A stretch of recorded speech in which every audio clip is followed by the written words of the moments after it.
Hi, Dr. Dana here. Today's question is from Mark, and he asks, my wife wants a separation. She thinks it will help us. Can separation actually save a marriage?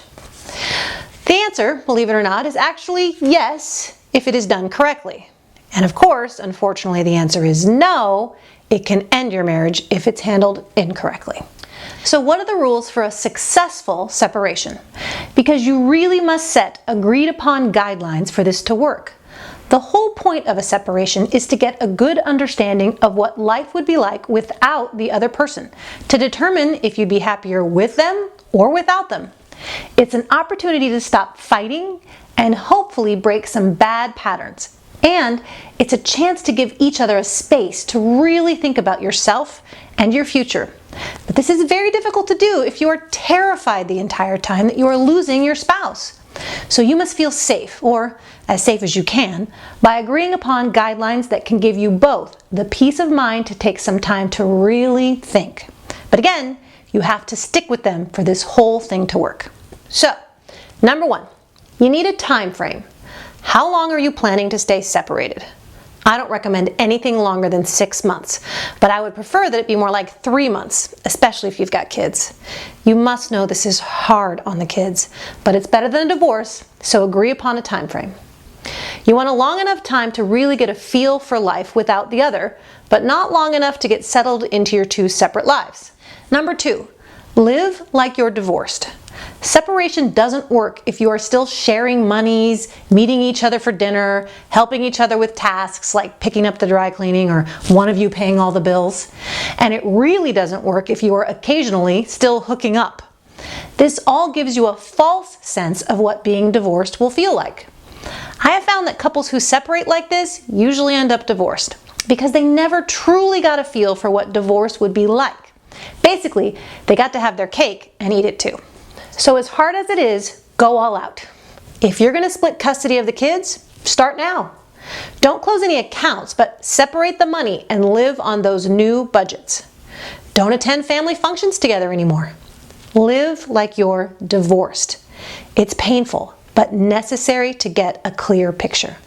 Number three, agree on dating. Now, I personally think it is a really bad idea to see other people during this time. It is virtually impossible to work on your marriage if you're developing feelings for another. However, in the interest of full disclosure, I have had many couples come back to their marriage after dating others because they have realized what a good thing they had.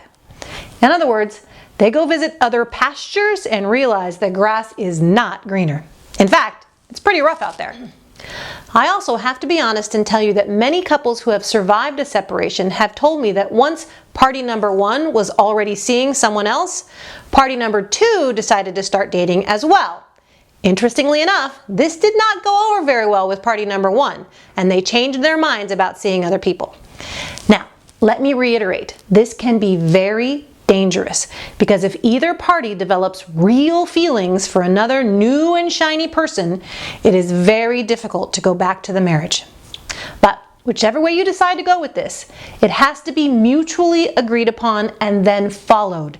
Don't change the rule in the middle because then we're talking about betrayal and you have a whole other problem to fix. Number four, continue to work on the marriage and on yourselves.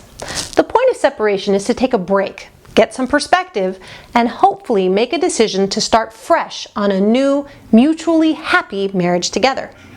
But this takes work and growth and change. How are you going to do that? When I talk to many people who have failed in their trial separation, they tell me of all the promises they made to change, of all the potential they proposed, but they don't tell me how they actually worked on themselves and the marriage. What did they really do? Pick a program like Strong Marriage Now, or find a great therapist, a marriage-friendly therapist. But please be careful on who you choose because many therapists break couples up. So, see a good therapist, read self-help books, take parenting classes, work out, do it all. But do it now. Don't wait. It won't work unless you demonstrate real change. Finally, I want to close with this. There are lots of ways separating can damage a relationship. Maybe it already has for you and your spouse.